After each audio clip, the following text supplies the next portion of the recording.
د انسان د ټولو نه لوی 15 دښمنان چې هغه سره هر وخت موجود وي خو هغه ترې خبر نه دی. دا دښمنان کوم دي؟ دا ویډیو را سره تر اخره وګورئ چې تاسو په ټولو معلوماتو خبر شئ. سلام او مینه دوستانو، دا پښتو پوسټ چینل دی او تاسو ته په یو نوي او معلوماتي ویډیو کې هرکلی وایم. دوستانو د هر څه نه مخکې زموږ چینل پښتو پوسټ سبسکرایب کړئ چې تاسو ته په آینده کې هم دغسې ښایسته معلوماتي ویډیوګانې جوړې کړو او له نورو ښایسته معلوماتو لپاره زموږ ویبسایټ pashtopost.com هم وګورئ. انسان دې دنیا ته د یو مسؤلیت سره راغلی دی. ځینې کارونه دي چې باید سرته یې ورسوي، ځینې شیان دي چې باید پام ورته وکړي. ژوند د یو ښوونځي غوندې دی چې پکې انسان د زده کړې او ودې یو چانس لري او باید له دې چانس څخه استفاده وکړي ترڅو ناکام نشي او دوهمې مرحلې ته تیار شي.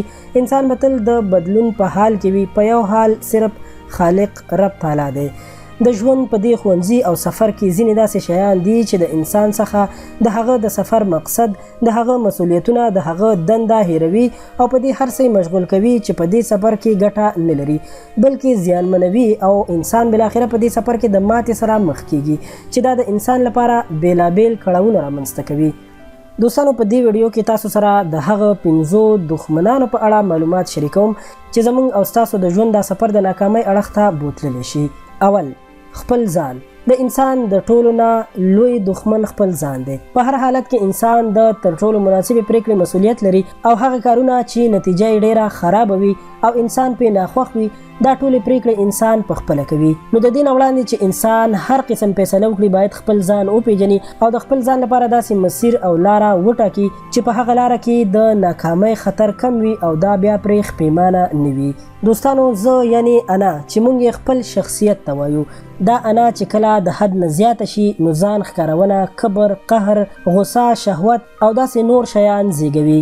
کبر کوي چې ځان لوی وښیي، غصه کوي چې خپل ځان زورور وښیي، په شهوت کې مقابل طرف غواړي ودردوي ترڅو خپل ځان ورته قوي ښکاره شي. هغه پریکړې چې بنسټ یې انا وي نو ډېرې خرابې نتیجې لرلی شي. دریم، جهالت. د جهالت او ناپوهۍ کلمه اوس عامه شوې ده. ډېر خلک د جهالت او ناپوهۍ په مطلب نه پوهیږي. په دې واقعي توګه خبر نه دي چې جهالت زموږ په ژوند کې کوم تاثیرات څه ډول رامنځته کوي. انسان تل په هغه کار کې زیان کړی دی چې ورباندې علم ونه لري. جاهل انسان په ګمان او خیال کې ژوند کوي. د ژوند، دنیا او آخرت ټولې تمې په خیال ولاړې وي او پایله یې لوی ضرر وي. دریم، شهوت.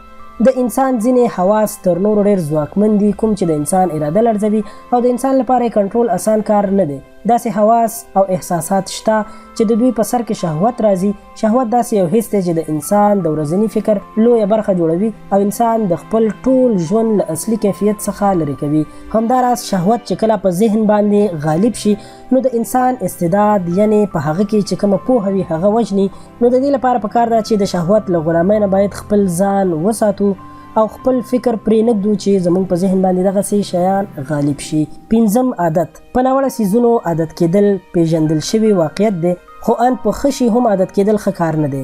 عادت یو داسې کار دی چې انسان یې نه غواړي هم یې کوي. په ځینو وختونو کې عادت داسې شي چې انسان د انسانیت نه وباسي. ډېری خلک دا فکر کوي چې راځه دا یو کار هسې د خوند یا تجربې لپاره وکړه خو وروسته بیا په همدغه کار باندې هغه عادت شي او ژوند یې تباه شي.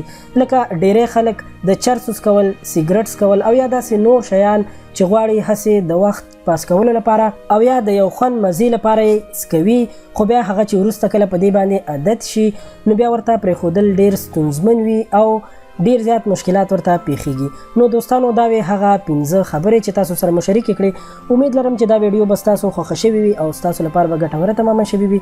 مهرباني وکړئ درسره لایک کړئ او خپل ملګرو سره زموږ د چینل نه شریک کړئ چې نور ملګري ترې هم ګټه واخلي. که غواړئ چې تاسو ته نور هم دغسې ویډیوګانې جوړ کړو نو زموږ چینل پښتو پوسټ خامخا سبسکرایب کړئ. ورسره د غنټۍ نشان هم ووهئ چې زموږ د هرې راتلونکې ویډیو خبر تاسو ته درکړل شي. د نورو ښایسته معلوماتو لپاره زموږ ویبسایټ pashtopost.com هم وګورئ. ډېره مننه.